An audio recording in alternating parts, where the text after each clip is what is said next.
All right, so I last left off, kind of just pause here at this particular page of the PowerPoint.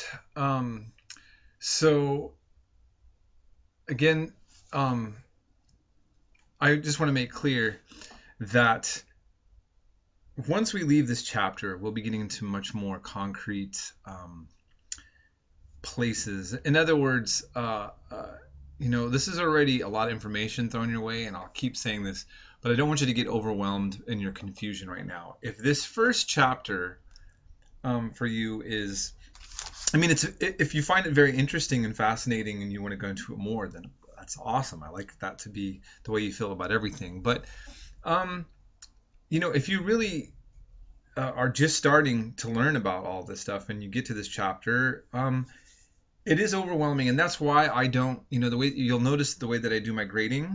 The assignments that I'm going to give you will not require that you have all this memorized. I will give you information that you're exposed to, and then you'll have to synthesize certain topics that I'm giving you. Okay, so I just kind of want to remind you of that and keep you on board with me for the whole semester. Okay, so chronology, the foundations of civilization. So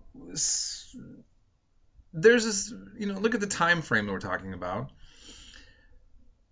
Scientists and historians essentially believe that the evolution, and I'll use that word just to say the development, meaning, things that happened to get us to where we're at, happened over a long period of time. At least I think most of us would think of it as a long period of time, right? The idea of scientists and evolution, just to say, believe that modern humans, meaning the bipedal, walking on twos, primate species that ends up being what we call humans, emerges from Africa first. So according to the scientific view, the way that knowledge is right now, currently in this time, is that all humans emerge first in Africa. We are all Africans, according to this theory. Just thought I'd let you know that. So, and then we see that,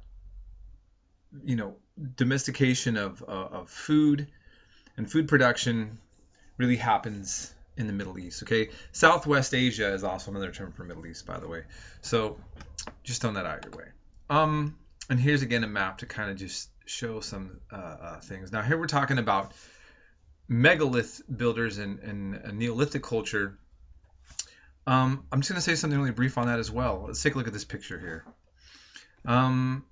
I have, my last name is Scottish Irish, and here we see this very famous Stonehenge, and it's quite amazing, right? Because these megalith monuments, why did they do this? There's a lot of theories, but there's nothing left behind to tell us exactly what was going on here. And importantly, significantly, how in the hell did they get those heavy and huge rocks on top of each other like that, and they're still there on top? And the answer is really, the honest answer is that we really don't know. This appears to be a religious temple-like situation. Certainly modern pagans, like neo-pagans, I think gather around it. They may be fantasizing the past just as much as anybody else. Is that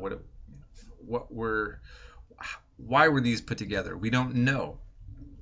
But I just want to throw this out there. When it comes to the pyramids and it comes to things like this, it's what we're talking about in the ancient world. I guess the easy thing for people to go is to the ancient aliens theories, right? Like, well, if we don't know how these people did it, maybe people didn't do these things. I just want to say something on looking at the past. I have a friend who works for, he's a physicist, and he works in, it's basically the weapons industry. And he's working for this company who was getting something that was left over from NASA. But when they were looking at the instructions, it wasn't working right. But they knew that it worked before. So there was an answer to it, but they were following everything according to plan, and things weren't turning out how they once did. So he contacts NASA, and they say, well, we don't know, but there's one guy that's still alive that worked on this project, and he could probably help you out. And then my friend contacts him, and the guy couldn't quite remember. And so I want you to think about it this way. Here, in what we were seeing is that with technology, somebody was able to do something, and I don't know what it was. It might have just been something like, the way some charger went to some other thing or whatever on a particular item for something. But that knowledge of how this technology was put together was then just lost like that. Do you see what I'm saying? So in other words, let's just imagine that the people who knew how to get us to the moon, all die off in a plague, and the scientific information that we have gets lost. There's no guarantee that humans can get back up on the moon again. I mean, we figured it out over a long process how to get a spaceship to go onto the moon.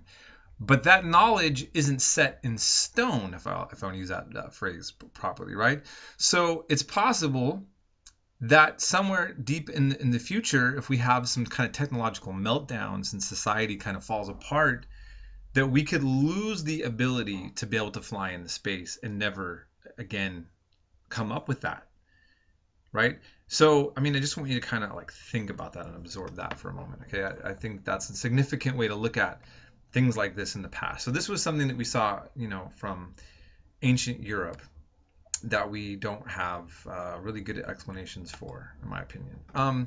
So let's move on now to the start of things. Where does civilization, as we know it, start?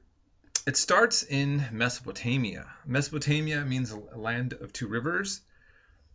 And Iraq is the location. Ancient Iraq is where this all starts. So I just want you all to remember this now. The very place now that we're looking at, that we're seeing all the chaos, and the United States invades to do Operation Iraqi Freedom or whatever. Whatever you think of all of that, I doubt that most Americans realize that that Iraq is where we even get the concept of having a nation state and literature from, really. And so I'm going to stop here, and then we'll move on to that in the next lecture.